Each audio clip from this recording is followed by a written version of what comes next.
বন্ধুরা, এমন একটা পৃথিবী কল্পনা করো যেখানে চোখ খোলা মানে মৃত্যুকে আমন্ত্রণ জানানো। একটা অতিপ্রাকৃত সত্তা যার দেখা মাত্রই একজন মানুষ তার বুদ্ধি হারিয়ে ফেলে এবং তার জাদুতে নৃশংসভাবে আত্মহত্যা করে। এমন পরিবেশে একজন মা তার সন্তানদের নিয়ে চোখ বেঁধে এমন একটা জায়গা খুঁজতে বের হন যেখানে তারা নিরাপদ থাকতে পারে। কিন্তু সেই কি তাদের চোখ বেঁধে তার গন্তব্যে পৌঁছতে পারবে এবং কেবল শব্দ শুনতে পাবে, যেখানে অদৃশ্য রাক্ষসরা প্রতি পদক্ষেপে তাদের তাড়া করছে? আজকের গল্পে আমরা দেখব। তো গল্পটি শুরু হয় ম্যালেরি নামের এক মহিলার সাথে, যিনি ভীত সন্ত্রস্ত হয়ে একটি বাড়ির ভেতরে তার সন্তানদের ব্যাখ্যা করছেন। আমরা একটি দীর্ঘ এবং বিপজ্জনক যাত্রা শুরু করতে যাচ্ছি, কিন্তু মনে রেখো, যাই ঘটুক না কেন, তোমরা দুজন তোমাদের চোখ খুলে ফেলবে না। যদি জল বা বন থেকে কোনো শব্দ শুনতে পাও, তাহলে প্রথমে আমাকে বলো, কিন্তু তোমাদের চোখ খুলে ফেলো না, নইলে তোমাদের হত্যা করা হবে। ম্যালেরি এখনও তার সন্তানদের নাম রাখেনি, সে কেবল তাদের ছেলে এবং মেয়ে বলে ডাকে। যাওয়ার আগে সে একটি বাক্সের 3টি পাখি নিয়ে যায়। এই পাখিরা প্রথমে বিপদ টের পায়, তারা যাই ভয় পাক না কেন। তারপর সে বাচ্চাদের ঘর থেকে বের করে নদীর দিকে রওনা দেয়। তাদের চোখ বেরিয়ে দড়ি এবং সুতো ব্যবহার করে তারা নৌকায় পৌঁছায়। ম্যালেরি নৌকাটি বের করে, 2টি শিশুকে জাহাজে তুলে দেয় এবং নদীর ওপারে তাদের বিপজ্জনক যাত্রা শুরু হয়। কিন্তু এই মানুষগুলো কেন এত ভয় পায় এবং তারা কোথায় যাচ্ছে তা বুঝতে গল্পটি আমাদের 5 বছর সময় নেয়। এটি আমাদের সেই সময়ের দিকে ফিরিয়ে নিয়ে যায় যেখানে সবকিছু স্বাভাবিক ছিল। ম্যালেরি তার ঘরে ছবি আঁকছিল, সেই সময় সে গর্ভবতী ছিল। ঠিক তখনই তার বোন জেসিকা এসে তাকে বলে যে খবরে অদ্ভুত খবর দেখানো হচ্ছে। ম্যালেরি যখন খবরটি দেখে তখন সে আবিষ্কার করে যে রাশিয়ায় হাজার হাজার মানুষ হঠাৎ আত্মহত্যা করছে, কিন্তু কেউ কারণটি বুঝতে পারে না। এটি ভাইরাস নাকি অন্য কিছু। কিছু দেখার পর মানুষ হঠাৎ তাদের ধৈর্য হারিয়ে ফেলে এবং আত্মহত্যা করে, এবং এই জিনিসটি ধীরে ধীরে সারা বিশ্বে ছড়িয়ে পড়ছে। ম্যালেরি খবরটি উপেক্ষা করে জেসিকার সাথে তার গর্ভাবস্থার পরীক্ষার জন্য হাসপাতালে যায়। সেখানে ডাক্তার তাকে সুসংবাদ দেন যে শিশুটি পুরোপুরি সুস্থ এবং সে শীঘ্রই মা হতে চলেছে। কিন্তু ম্যালেরি খুশি নন এবং তার মুখ স্পষ্টভাবে দেখায় যে তিনি এই সন্তানের জন্য প্রস্তুত নন। তারপর ফিরে আসার পথে ম্যালেরি একটি ভয়াবহ দৃশ্য প্রত্যক্ষ করেন। একটি মেয়ে বারবার কাঁচের সাথে তার মাথা ঠুকে দিচ্ছে।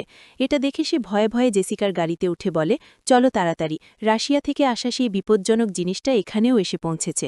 তারা দুজনেই তাড়াতাড়ি বাড়ি ফেরে, কিন্তু হঠাৎ করেই তাদের চারপাশের পরিস্থিতির অবনতি হতে থাকে। রাস্তায় অসংখ্য দুর্ঘটনা ঘটে এবং মানুষ দৌড়াতে শুরু করে। এটা দেখে তারা দুজনেই ভয়ে যায়। ঠিক তখনই ম্যালেরি ফোনের উত্তর দিতে পিছন ফিরে তাকায়, আর জেসিকা, যে গাড়ি চালাচ্ছিল, হঠাৎ অদ্ভুত কিছু দেখতে পায় যা তাকে সংক্রামিত করে এবং তার দৃষ্টি অদ্ভুতভাবে বদলে যায়। ম্যালেরি সামনের দিকে তাকিয়ে থাকে, কিন্তু সেখানে কিছুই নেই। যাই হোক, জেসিকার সংযম বিপর্যস্ত হয়ে যায় এবং সে হঠাৎ গতি বাড়ায়। ম্যালেরি তাকে থামানোর চেষ্টা করে, কিন্তু জেসিকা থামে না এবং গাড়িটি অন্য একটি গাড়ির সাথে ধাক্কা খায়, যার ফলে দুর্ঘটনা ঘটে। তারা দুজনেই পালিয়ে বেরিয়ে পড়ে, কিন্তু ম্যালেরি কিছু বুঝতে পারার আগেই একটি ট্রাকের সামনে জেসিকা মারা যায়। ম্যালেরি তার বোনের ভয়াবহ মৃত্যু দেখে ভয়ে যায়। চারপাশের মানুষ আতঙ্কিত হয়ে পড়ে যায় এবং ম্যালেরি ভয়ে ভিড়ের সাথে রাস্তায় দৌড়াতে থাকে, কিন্তু সে দ্রুত পড়ে যায়। একজন মহিলা তার সাহায্যে এগিয়ে আসেন, কিন্তু তাকে তুলে নেওয়ার আগেই সে এক অদৃশ্য সত্তার দিকে নজর পড়ে এবং অদ্ভুতভাবে আতঙ্কগ্রস্ত হয়ে সে জ্বলন্ত গাড়িতে ঝাঁপ দিয়ে আত্মহত্যা করে। তার স্বামী ডগলাস জানালা দিয়ে এসব দেখছিলেন, কিন্তু কিছুই করতে পারেননি। ইতিমধ্যে টম নামে একজন ব্যক্তি এসে ম্যালেরিকে ভেতরে সাহায্য করলেন। ভেতরে ইতিমধ্যেই কয়েকজন লোক ছিল, কিন্তু হঠাৎ এই দৃশ্য দেখে সবাই ভীত হয়ে গেল। কারো ফোনে কোনো নেটওয়ার্ক ছিল না এবং সবাই চিন্তিত হয়ে পড়ল। খবরটি এখন নিশ্চিত করেছে যে এই অদৃশ্য সত্তাগুলি সারা বিশ্বে ছড়িয়ে পড়ছে এবং যে কেউ তাদের দেখবে সে আত্মহত্যা করবে। জরুরি অবস্থা ঘোষণা করা হয়েছিল এবং সবাইকে ঘরের ভিতরে থাকতে এবং সমস্ত দরজা জানালা বন্ধ রাখার নির্দেশ দেওয়া হয়েছিল। সম্ভব হলে বাইরের আলো ঘরে প্রবেশ করা বন্ধ করুন, যাতে কেউ ভুল করে বাইরে তাকাতে না পারে। এভাবে 3 দিন কেটে যায়, কিন্তু কেউ বুঝতে পারে না কেন এটি ঘটছে। রেডিওতে বারবার সতর্ক করা হচ্ছে যতটা সম্ভব ঘরের ভিতরে থাকতে এবং বাইরে তাকানোর চেষ্টাও এড়িয়ে চলতে। এদিকে বাড়ির বাইরে থাকা একজন গর্ভবতী মহিলা ভেতরে ঢুকতে দেওয়ার জন্য অনুরোধ করেন, কিন্তু তারা আশঙ্কা করেন যে তিনি সংক্রামিত হতে পারেন। অবশেষে খুব সাবধানতার সাথে তারা তাকে ভেতরে ঢুকতে দেয়। তার নাম অলিম্পিয়া এবং সেও ম্যালেরিয়া ম্যালেরির মতোই তার গর্ভাবস্থার শেষ মাসে, কিন্তু এখন সবচেয়ে বড় সমস্যা হলো খাবারের সরবরাহ ফুরিয়ে যাচ্ছে। বাড়ি থেকে অল্প দূরেই একটি সুপারমার্কেট আছে, কিন্তু আমরা কিভাবে সেখানে যাব অন্যদের দেখা না পেয়ে, সবাই ভাবছে। তারপর বাড়ির মালিক গ্রেগ একটি পরিকল্পনার পরামর্শ দেন। যদি আমরা সিসিটিভি ক্যামেরার মাধ্যমে বাইরে তাকাই তাহলে কোনো প্রভাব নাও পড়তে পারে। অন্যরা অস্বীকৃতি জানায়, কিন্তু গ্রেগ বলে যদি এই পরিকল্পনাটি কাজ করে তাহলে আমরা কাছের মলে গিয়ে খাবার এবং পানীয় কিনতে পারি। এই কথা শুনে সবাই একমত হয় এবং তার হাত চেয়ারে বেঁধে অন্য ঘরে চলে যায়, যাতে কিছু হলে সে নিজের ক্ষতি না করতে পারে। তারপর সে ক্যামেরার মাধ্যমে বাইরে তাকায়, কিন্তু কিছুক্ষণ পরেই অদৃশ্য বস্তুটি ক্যামেরার সামনে উপস্থিত হয়। এটি দেখার পর তার গতিবিধি অদ্ভুতভাবে পরিবর্তিত হয় এবং সে প্রায় ভীত হয়ে যায়। অন্যরা দ্রুত ফিরে আসে, কিন্তু ততক্ষণে গ্রেগ তার মাথায় আঘাত করে মারা যায়। এটা দেখে সবাই বুঝতে পারে যে এই অদৃশ্য সত্তা, পর্দায় দেখা হোক বা ব্যক্তিগতভাবে দেখা হোক, একমাত্র ফলাফল। গল্পটি বর্তমানের দিকে ফিরে আসে, যেখানে ম্যালেরি এবং শিশুরা গত 14 ঘণ্টা ধরে একটি নৌকায় ভ্রমণ করছে। সে তার সাথে আনা পাখিদের জল খাওয়ায় এবং বারবার রেডিওতে কারো সাথে যোগাযোগ করার চেষ্টা করে। হঠাৎ পাখিরা চিৎকার করতে শুরু করে এবং একই সাথে একটি ভয়ঙ্কর কণ্ঠ বারবার ম্যালেরিকে ডাকে, কিন্তু সে সবকিছু উপেক্ষা করে এগিয়ে যেতে থাকে। কিছু দূর যাওয়ার পর তীর থেকে একজন লোক চিৎকার করে বলে, ব্যান্ডেজটি খুলে ফেলো, তুমি এখানে নিরাপদে আছো এবং আমার কাছে খাবার আছে। কিন্তু ম্যালেরি বাচ্চাদের একটি কম্বলের নিচে লুকিয়ে রেখে বন্দুক দিয়ে গুলি করতে শুরু করে।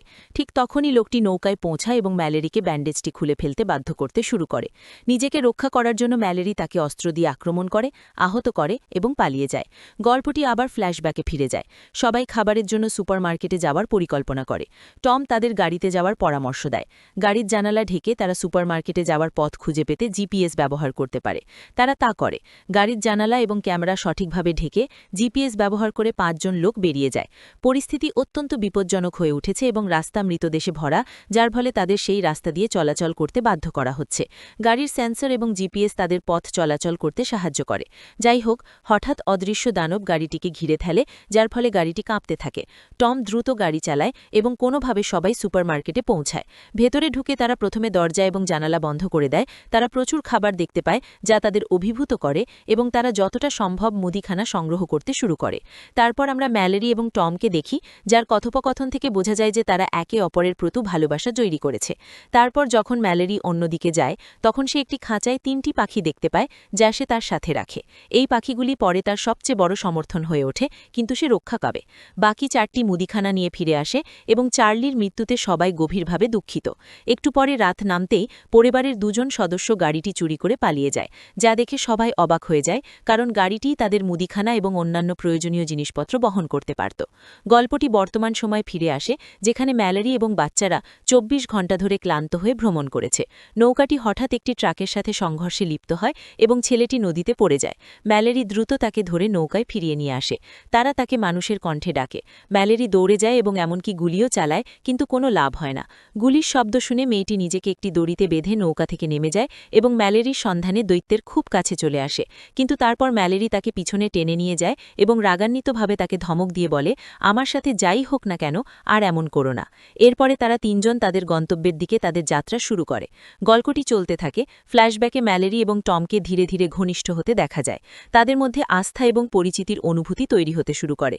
কিন্তু সেই রাতেই পরিস্থিতি বদলে যায়। আমরা দেখি অলিম্পিয়া গ্যারি নামে এক অপরিচিত ব্যক্তিকে বাড়িতে নিয়ে আসছে। সবাই আতঙ্কিত এবং গ্যারি সকলের কাছে অনুনয় বিনয় করে, দয়া করে আমাকে এখানে থাকতে দিন। কিছু মনোরোগী আমার বাড়িতে ঢুকে পড়ে, আমার বন্ধুদের চোখ খুলতে বাধ্য করে এবং তাদের সেই ভূতটি দেখায়। আমার সব বন্ধু আত্মহত্যা করে, কিন্তু কোনোভাবে আমি পালিয়ে এখানে আসতে সক্ষম হয়েছি। সেও তিনি ব্যাখ্যা করেন যে সাইকো রোগীরা চোখ বেঁধে ছিল না, বরং শয়তানের দৃশ্য দেখে তারা কেবল আনন্দিত হয়েছিল। গ্যারির কথা শুনে সবাই কিছুটা শান্ত হয়ে যায়।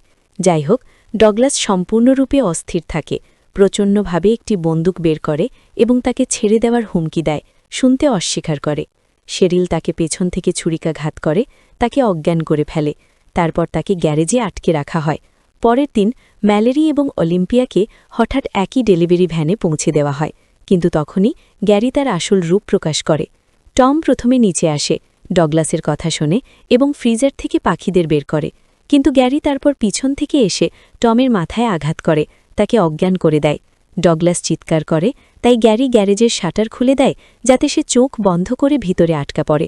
গ্যারি তারপর অপরে যায় এবং অন্যান্য জানালা থেকে খবরের কাগজ টেনে বের করে, যার ফলে বাইরের জিনিসটি দেখে অলিম্পিয়া সংক্রামিত হয়। কিন্তু কিছু করার আগেই ম্যালেরি তার মেয়েকে তার কাছ থেকে কেড়ে নিতে সক্ষম হয় এবং অলিম্পিয়া জানালা থেকে লাফিয়ে পড়ে তার মৃত্যু হয়। গ্যারি তারপর শেরিলকে ধরে এবং জোর করে চোখ খুলে দেয় এবং সেও সংক্রামিত হয় এবং আত্মহত্যা করে। গ্যারি তারপর ম্যালেরির দিকে এগিয়ে যায়, কিন্তু সে নিজেকে এবং উভয় সন্তানকে চাদর দিয়ে ঢেকে রেখেছিল, তাই সে ঠিক ছিল।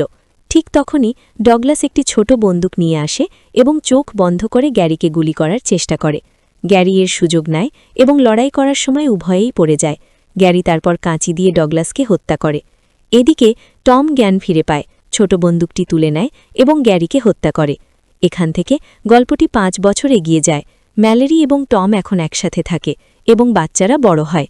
ম্যালেরি তার বাচ্চাদের প্রতিদিন সব ধরনের বেঁচে থাকার দক্ষতা শেখায়, কিন্তু বিপদ এখনও রয়ে গেছে। মনোরোগীরা এখনও বিশ্বজুড়ে ঘুরে বেড়ায়, সাধারণ মানুষকে ধরে হত্যা করে। তাদের জীবন এভাবেই চলতে শুরু করেছিল। তারপর একদিন রেডিওতে একটি আওয়াজ আসে, যেখানে রিক নামে একজন তাদের বলে যে তারা যে জায়গায় আছে তা সম্পূর্ণ নিরাপদ। আমাদের এখানে একটি উপনিবেশ আছে এবং সেখানে পর্যাপ্ত খাবার এবং জল আছে। যদি আপনি নদীর ধারে যান তাহলে 2 দিন সময় লাগবে। যখন স্রোত সবচেয়ে বেশি থাকে তখন তুমি আমাদের কলোনিটি কাছের জঙ্গলে পাবে। সেখানে অনেক পাখি থাকে এবং তাদের ডাক শুনে তুমি আমাদের খুঁজে পাবে। টম তাকে বিশ্বাস করে, কিন্তু ম্যালেরি সেখানে যেতে অস্বীকৃতি জানায়। সে বলে যে লোকটি হয়তো গ্যারির মতো সংক্রামিত হতে পারে এবং তাদের মেরে ফেলতে চায়। তারপর এক রাতে যখন টম বাচ্চাদের গল্প বলছিল, ম্যালেরি রেগে যায় এবং তাদের বলে যে এই ধরনের গল্প না বলতে, কারণ তারা পরে চলে যাওয়ার জন্য জোর করবে। টমও রেগে উত্তর দেয় যে কেবল বেঁচে থাকা যথেষ্ট নয়, বাচ্চাদের সুখী হতে শেখানো গুরুত্বপূর্ণ। তারা একটি ভালো জীবন, একটি ভালো পরিবার এবং একটি ভালো মা পাওয়ার যোগ্য।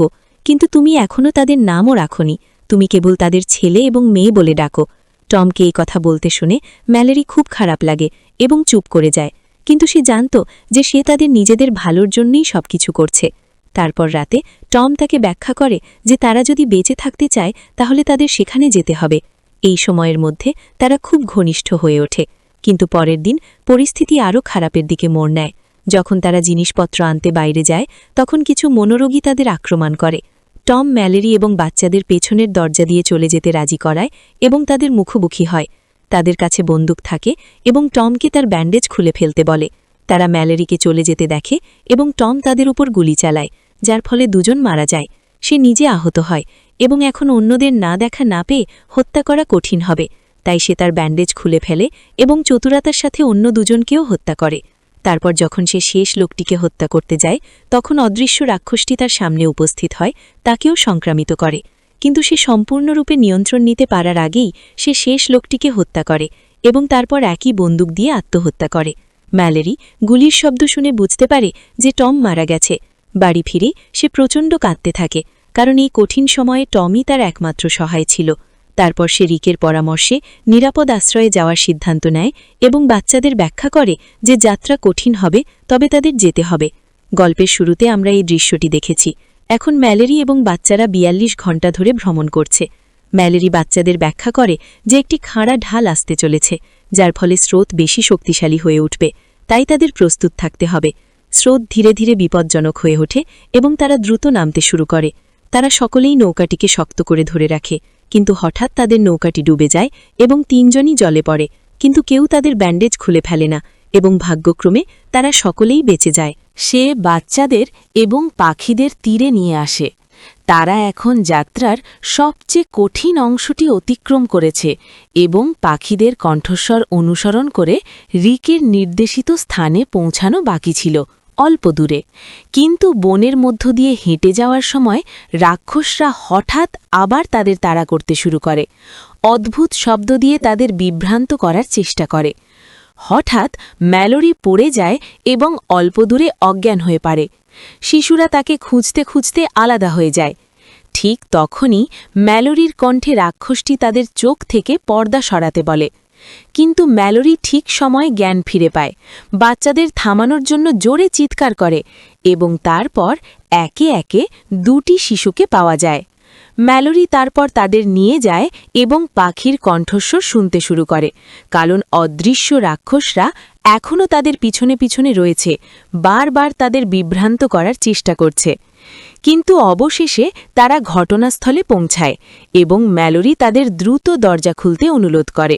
তারা তাদের ভেতরে নিয়ে যায়, প্রথমে তাদের চোখ পরীক্ষা করে নিশ্চিত করে যে তারা সংক্রমিত কিনা।